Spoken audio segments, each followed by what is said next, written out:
Okay, let's dive right into this. Welcome to The Explainer. Today, we're exploring a totally fascinating intersection of psychology, strategy, and high-end real estate. We're looking really closely at the luxury market in Aurora, drawing from Jonathan Coltford's insightful analysis. We're going to break down exactly how high-intent buyers evaluate true value and why the physical house itself is, well, often only half the story. So there's this foundational concept that completely changes how we probably should think about high-end property. And it's this. Aurora luxury buyers are often comparing lifestyle before they compare finishes. When most people picture luxury real estate, they immediately think of the interior, right?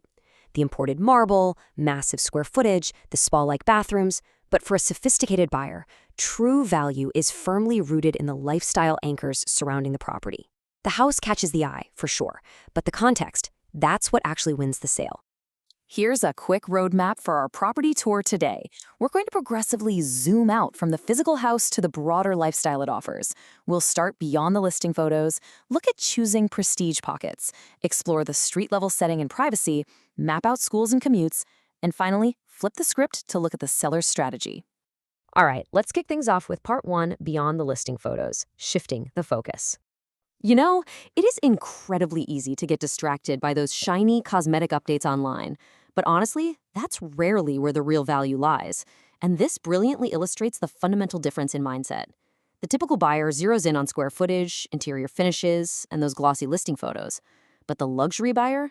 They're looking at the commute rhythm, school routines, nearby golf clubs, and the actual character of the lot.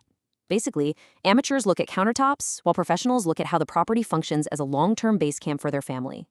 To really understand a property's value, savvy buyers use what we call a zoom-out framework. It's like a step-by-step interrogation.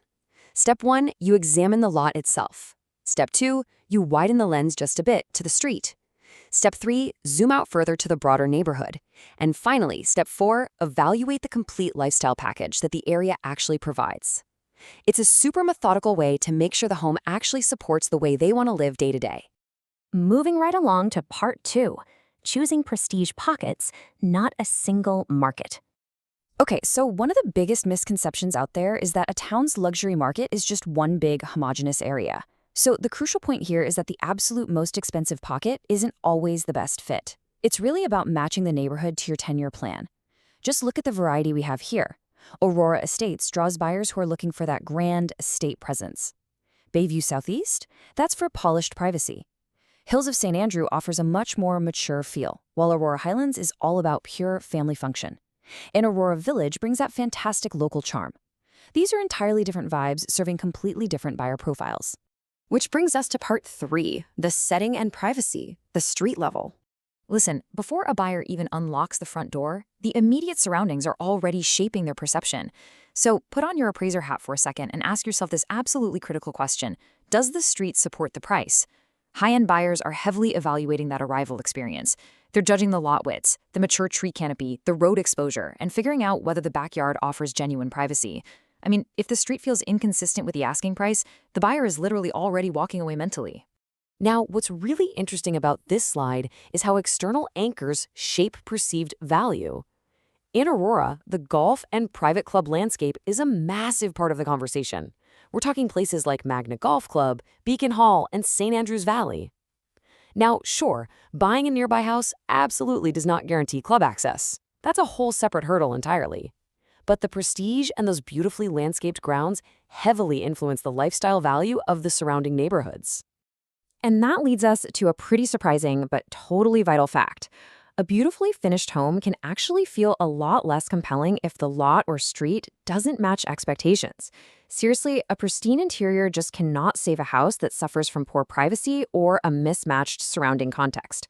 On the flip side, a home that maybe needs some cosmetic updates but sits on an incredibly private, well-situated lot, well, that is going to command much deeper attention for sure. All right, zooming back out for part 4, schools, commutes, and trails, the daily rhythm. So we're looking at the property as a base camp for a family's day-to-day life now. Because, let's be real, the home isn't just what's indoors. Outdoor lifestyle anchors really define the family appeal here. Buyers are specifically looking for access to the town of Aurora's trail system, neighborhood park connections, natural green spaces, and private ravine settings. These features completely dictate weekend routines, whether that's running, cycling, or just quiet dog walks. It's an absolutely huge factor in the whole decision-making process. And when it comes to logistics, you've got to look way past those glossy marketing brochures. Here's a quick 3-step verification process you should use. First, verify school boundaries directly, like actually call the school board. Don't just assume based on old maps. Second, test real commute patterns during rush hour. Don't just check your map app at midnight, actually go drive it when you'd be stuck in traffic. And third, evaluate the 5 to 10-year family rhythm. You want to make sure the neighborhood will actually still work as the kids grow up. Let's pivot a bit for part 5, the seller's strategy, positioning the lifestyle. Okay, we've spent a lot of time in the buyer's shoes, but let's move to the other side and see how this builds a strategy for sellers. Here's some rapid-fire advice. Number 1, lead with the setting and privacy. You've got to tell the story of the lot before you even mention the kitchen. Number 2, clarify your specific buyer profile. A family home in Aurora Highlands simply shouldn't be marketed the same way as a property in Aurora Estates. They attract completely different people. And number 3, connect the physical features directly to the target lifestyle. Show them exactly why this location makes their desired life a reality. Which brings us to our final thought. Whether you're buying or selling, it all boils down to this one provocative question. Will this home and neighborhood still fit your family's life 10 years from now? You know, it's so easy to get caught up in the excitement of a beautifully staged home today, but true luxury is finding a property whose lifestyle anchors support exactly who you want to be tomorrow. Anyway, I hope this explainer gave you a fresh lens on evaluating real estate value. Keep exploring and for sure, keep thinking beyond the finishes.